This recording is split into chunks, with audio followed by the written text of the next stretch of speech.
नावावरून तुम्हाला समजलं असेल की बड्डे कुणाचा आहे तो. आणि बड्डे कुणाचा का असेना, केक कटिंग तर हा आमचा शंभूच करतो. चला, कोणी काय असेना, तो लहान आहे, त्याला जास्त समजत नाही, म्हणून आम्ही करू देतो. आणि मग आम्ही रात्रीचं चाललो होतो बाहेर जेवायला. आणि मी नको म्हटले, पण हे घेऊन गेले, चल म्हटले. एखादा दिवस आम्ही बाहेरचं जास्त खात नाही, असं कधीतरी जातो बाहेर.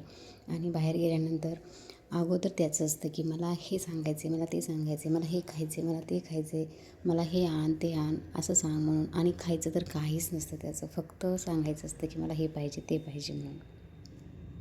आणि ना आम्ही इथे बाहेर बसलो होतो, कारण बाहेर हवा मस्त येत होती. आणि मग म्हटलं नको, आपण घरी पण घरातच जेवतो आणि इथे पण आत नको, इथे बाहेर बसूयात आपण, छान हवा येते, मस्त वाटतं ते.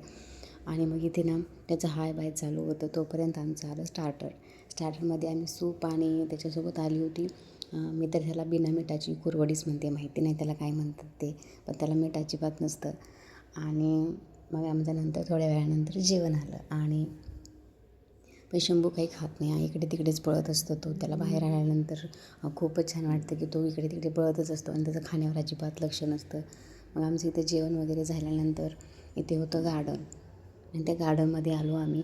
आणि मग त्याचं चाललं होतं, मला ह्याच्यावर बसायचं, मला त्याच्यावर बसायचं. तो एकावर तर काही लवकर बसत नव्हता आणि 2-2 मिनटं बसायचा आणि पळायचा इकडे तिकडे.